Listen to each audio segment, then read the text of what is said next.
اداره هواشناسی تاجیکستان از آمدن گرمای طاقت فرسا خبر می دهد. بلندترین حرارت بیشتر بر نواحی جنوب کشور ضربه خواهد زد. مرکز ولایت ختلان باختر نظر به شهرهای دیگر گرمتر است، ولی ساکنانش در خیابان گشت و گذار دارند. آنها از ضرر بزرگ نورهای اولترابنفشی آگاهند، ولی میگویند مجبورند که پشت کار شوند.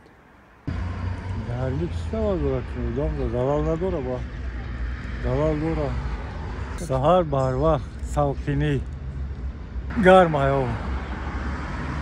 همه هوا گرم باشه من سالخن است که تاگی سالخن بده تاگی 4 ماه باشه. من برای این دخترها هیچی نمیدونم. من همین شکرانه دریا هسته شمالش آمده شده است بس.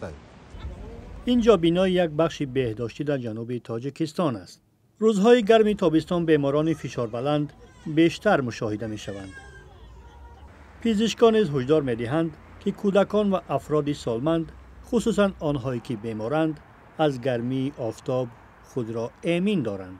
از طرف طبیبان توصیه داده می شود بسیار نوشیدن مایع آب. یک دوم در وقتی معین آبازی نکردن، یعنی به نهر و کلهایی که امروز جوانان میرن بیشتر مشغول آبازی میشوند، در اونجا آبازی نکردن. چون که بینید بعد از علاقه از ساعت 11:30-12 تا ساعت 4-5 تیزی آفتاب است.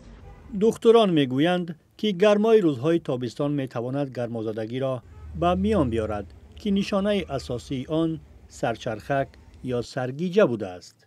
که بینید که علاقه از 60 از سین نفقه علاقه بالا رفتن، با اونها بیشتر خطر دارد، تاثیر نورهای آفتاب و با کودکان بیشتر خطر دارد.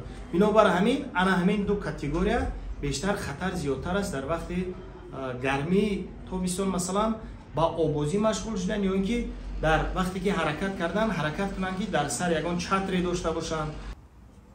با گفته طبیبان در گرمای هوا که چند روزی پیش شدید شده است، باید نابالغان و پیرانسالان را از گشت و گذار در آفتاب آگاه کرد، چون آنها نظر به دیگران آسیب پذیرتر هستند. پزشکان میگویند که کشاورزان در جنوب تاجیکستان از هوای گرم و ضرر آن آگاهند و در ساعتهای معین کشاورزی میکنند، ولی در شهر اکثر ساکنان از گرمی هوا پروا نمیکنند، هرچند مراجعت های آنها و پزشکان در حال افزایش است.